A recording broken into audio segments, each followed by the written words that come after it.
নমস্কার বন্ধুরা, আমি সুজাতা। আমার নতুন একটা রেসিপিতে তোমাদের সবাইকে স্বাগত। আজকে তোমাদের সাথে শেয়ার করতে চলেছি রুই মাছের সর্ষে পোস্ত দিয়ে একটা নতুন ইউনিক ধরনের রেসিপি।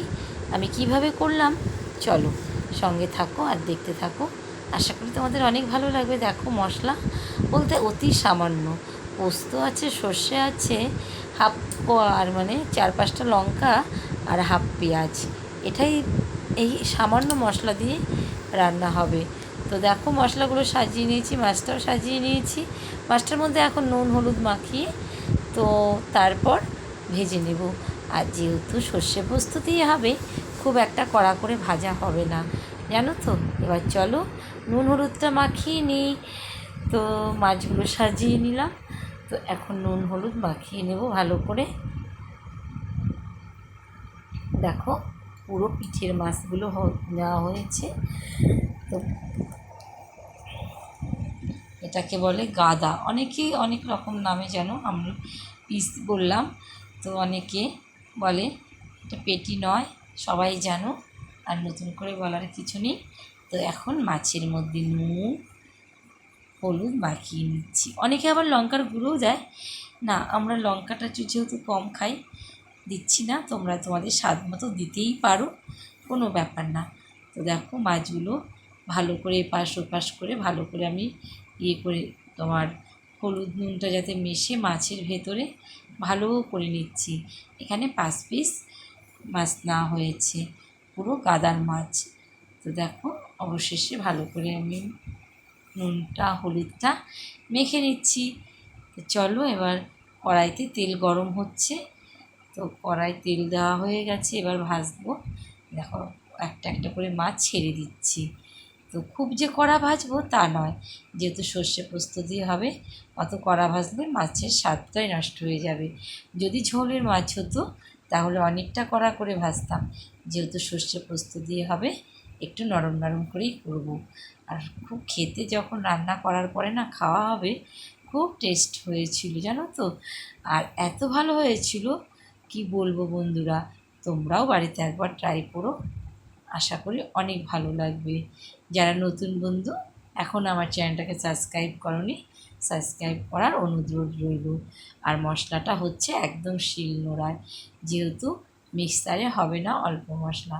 তো আমি পোস্ত সর্ষে আর পেঁয়াজ কাঁচা লঙ্কা ভালো করে বেটে নিচ্ছি। অ্যাকচুয়ালি আমরা তো শিলনোড়ায় মশলা করি না, কখনো কখনো করি, বুঝেছো। তো এখন মশলাটা আমি ভালো করে নিচ্ছি, একদম মিহি করে।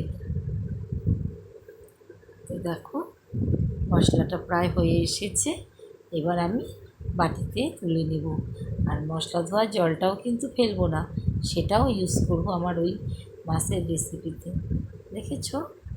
আর মশলাটা আমি তুলে নিলাম, একদম সামান্য মশলা কীভাবে করলাম সেটাই তোমাদের সাথে শেয়ার করছি।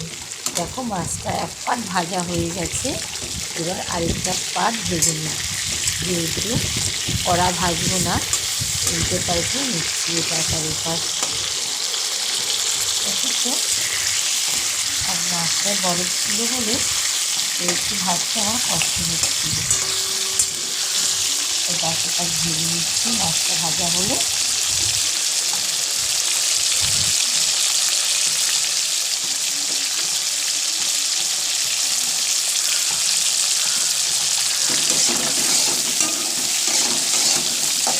তারপরে একটা গোলা রুটি বানিয়ে দিবি, তাড়াতাড়ি হয়ে যাবে।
তারপরে ওই মাছ ভাজার তেলের মধ্যেই গোটা জিরে দিলাম, আর বেটে রাখা যে মশলাটা ছিল সেটা দিলাম, সর্ষে পোস্ত, লঙ্কার, কাঁচা লঙ্কা, রান্নাটা সম্পূর্ণ কাঁচা লঙ্কা দেওয়া হবে, হলুদ লাল লঙ্কার কোনো প্রয়োজন নেই, আর দেবও না, যেহেতু সর্ষে পোস্তর মধ্যে লাল লঙ্কাটা না দেওয়াই ভালো। তো দেখো ভালো করে কষিয়ে নিচ্ছি, একটু হলুদ দিয়েছি, নুন মিষ্টি দিয়েছি, আর যতক্ষণ মশলাটা থেকে তেল না ছেড়ে আসবে ততক্ষণ কিন্তু ঝোল দেওয়া যাবে না। তো ভালো করে এপাশ ওপাশ করে আমি মশলাটাকে ভেজে নিচ্ছি ভালো করে, প্রায় তেল ছেড়ে এসেছে, তার মধ্যে দুটো কাঁচা লঙ্কা দিয়ে দিলাম, আর মশলা ধোয়া যে জলটা ছিল, শিলনোড়াতে বেটেছি তো, যেই মশলাটা ছিল, তেল জলটা ছিল সেটাও দিয়ে দিয়েছি। এবার ফুটানো গরম জল দিয়ে দিচ্ছি। খুব যে ঝোল হবে তা না, একদম গা মাখা মাখা হবে। আর এভাবেই আমি রান্না করলাম, তোমরাও কিন্তু বাড়িতে ট্রাই করো, আর যদি ভালো লেগে থাকে ছোট্ট একটা কমেন্ট করে দিও, আর যারা নতুন বন্ধু আমার পাশে থেকো, আর অনেক অনেক ভালোবাসা দিও। তো দেখো ঝোলটা এবার ফুটে আসলে মাছটা দিয়ে দেবো। তো একদম অল্প পরিমাণে দিয়েছি, দেখো ঝোলটা টকবক করে ফুটে উঠেছে। এবার আস্তে আস্তে মাছটা দিয়ে দেবো। মাছটা যেহেতু নরম, অল্প ভাজা হয়েছে, এই জন্য ঝোলটাকে আগে ফুটিয়ে নিলাম, নলে বেশি ফুটলে ভেঙে যেতে পারে, সেই জন্য। দেখেছো, এখানে কিন্তু গরম মশলা অ্যাড করব না, সর্ষের একটা সেন্ট আছে, তোমার পোস্তরও একটা সেন্ট আছে, দুটো দু রকমের স্বাদ, কিন্তু খুব ভালো লাগে খেতে। তোমরা কিন্তু বাড়িতে ট্রাই করতে পারো। আর ঝালের ব্যাপারটা তোমরা যে যেমন পরিমাণে ঝাল খাবে অবশ্যই সেই তোমাদের মুখের স্বাদে ঝালটা দেবে।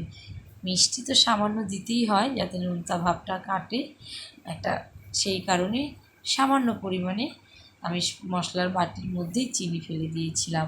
এদিকে দেখো মাছের আমার সর্ষে পোস্তটা হয়ে গেছে। তাহলে বন্ধুরা কেমন হলো কমেন্টে কিন্তু জানাবে। আর আজকে নতুন একটা রেসিপি তোমাদের সাথে শেয়ার করলাম, শিলনোড়ায় বেটে কীভাবে আমি সর্ষে পোস্তটা বানালাম রুই মাছের, সেটাই শেয়ার করলাম। তাহলে বন্ধুরা কমেন্ট করতে কিন্তু তোমরা ভুলো না। এইরকম নতুন নতুন রেসিপি পেতে আমার সঙ্গে থেকো আর আমাকে সাপোর্ট করো। চেষ্টা করব আমি নতুন নতুন রেসিপি তোমাদের সাথে শেয়ার করার। তো দেখেছো তেলটা কেমন করে ভেসে উঠেছে, আর একদম গা মাখা মাখা হয়েছে। তাহলে বন্ধুরা আজকের মতো রাখছি, অনেক ভালো থেকো, সুস্থ থেকো। আরও একটা নতুন রেসিপি তোমাদের সাথে শেয়ার করব। ভালো থেকো, টাটা।